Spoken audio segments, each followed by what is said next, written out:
Hello friends, বাবি skin and hair care থেকে নেহা রায় বলছি।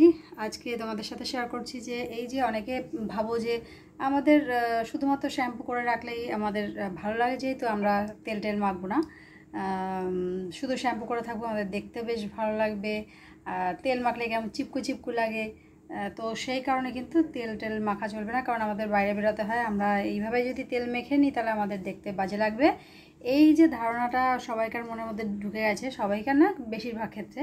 যেমন আমি তো তেল মাখতে খুব ভালোবাসি, তো আমি জানি যে দেখতে খারাপ লাগলেও কিন্তু আমার নিজেকে আমি মানে খুব ফ্রেশ এবং খুব মানে একটা হাইড্রেট লাগে, যে আমার স্ক্যাল্প থেকে আরম্ভ করে আমার স্কিন থেকে আরম্ভ করে সব কিছু খুব মনে হয় খুব হাইড্রেট রয়েছে। তো সেই কারণে কিন্তু আমি সপ্তাহে 2 দিন অন্তত অয়েল ম্যাসাজ করি, যাতে আমাদের স্ক্যাল্পটা যে খুব ড্রাই হয়ে যায়। এই যে শ্যাম্পু করি আমরা, শ্যাম্পু করতে করতে আমাদের স্ক্যাল্প কিন্তু দেখবে খুব ড্রাই লাগছে, মাথা বেশি দেখবে ড্রাই হয়ে গেলে চুলকায়।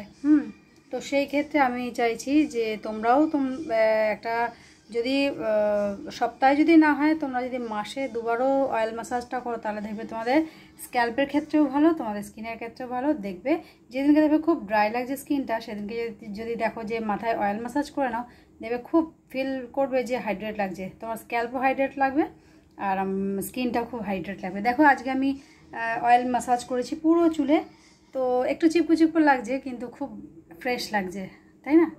তো আমি ঠিক বললাম কি না দেখো, তোমরা যদি প্রমাণ করতে চাও নিজের স্ক্যাল্পে অয়েল ম্যাসাজ করে দেখো, সেদিনকে তোমার স্কিনটা কতটা হাইড্রেট আছে, কতটা ভালো লাগছে, ফ্রেশ লাগছে। নেক্সট টপিক নিয়ে আবার আসছি। টাটা।